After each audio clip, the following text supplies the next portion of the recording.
அண்மை செய்தியை பார்த்து வருகிறோம். அதிமுகவுடன் பாமக கூட்டணி என்று வதந்தி பரப்ப வேண்டாம் என அன்புமணி ராமதாஸ் பதில் அளித்துள்ளார். இது குறித்த கூடுதல் விவரங்களை வழங்குவதற்காக நமது செய்தியாளர் நௌஷாத் இணைப்பில் உள்ளார். நௌஷாத், இது குறித்த கூடுதல் விவரங்களை பதிவு செய்யலாம்.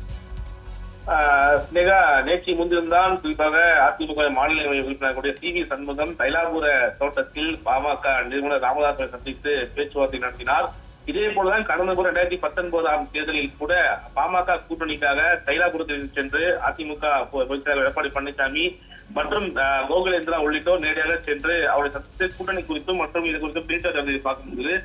இந்த முறையும் அதே போல தொடர்ந்து பாமக அதிமுக விமர்சனம் வைத்திருக்கார், திமுக விமர்சனம் வைத்திருக்கார். இந்த போது யாருடன் கூட்டணி இருக்கும் எதிர்பார்ப்பு இருந்தது. அந்த அடிப்படையில் பாமகவுடனும் தேமுதிகவுடன் தொடர்ந்து பேச்சுவார்த்தை நடத்துவதாக அதிமுக கருத்து தெரிவித்தாலும் கூட அதிகாரப்பூர்வமாக குறிப்பாக சி வி சண்முகம் சந்தித்தது என்பது அவர்கள் குறிப்பாக அந்த பேச்சுவார்த்தையின் போது 12 இடங்கள் தேர்ந்தெடுக்கப்பட்டிருப்பதாகவும் அதை 10 இடங்கள் உறுதி செய்து அதிமுகவிடம் கொடுத்திருப்பதாக ஒரு தகவலானது வெளியானது.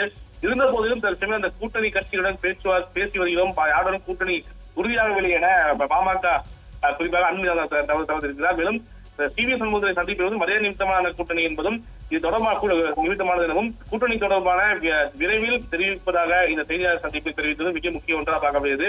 இருந்த போதிலும் கூட பல்வேறு கட்சிகள் குறிப்பாக மறைமுகமாக பேச்சுவார்த்தை பல்வேறு கட்சிகளுடன் நடத்தி வருகிறார்கள். அந்த அடிப்படையில் பாமகவுடன் பாஜகவும் பேச்சுவார்த்தை நடத்துகிறது, அதிமுகவும் பேச்சுவார்த்தை நடத்துகிறது. இருந்த போதிலும் இவர்கள் யாரை கூட்டணி வைப்பாக எதிர்பார்ப்பும் கூறியிருக்கிறது. அன்புமணி ராமதாஸ் முற்றுகை வைத்திருப்பது என்பது மரியாதை நிமித்தமான சந்திப்பை எனவே குறித்திருக்கிறார். இருந்த போதிலும் விரைவாக அவர்கள் கூட்டணி தேர்ந்தெடுத்து தேர்தலை சந்திக்க இருப்பது மிக முக்கியம் என்றால் பார்க்க திமுக பொறுத்தவரைக்குமே தனது கூட்டணி கட்சியில் தொடர்ந்து பேச்சுவார்த்தை நடத்தி முடித்துவிட்டார்கள். அடுத்தடுத்து வரும் காலங்களில் கூட்டணி மற்றும் இடங்களும் உறுதியாக இருப்பதாக தகவல் வெளியாகிறது. அதே போலதான் பாமகவும் தற்சமயம் அதிமுக கூட்டணி தான் இருக்கும் என அரசியல் விமர்சனம் தன் கருத்தை பதிவு செய்திருக்கிறார்கள். சினேகா,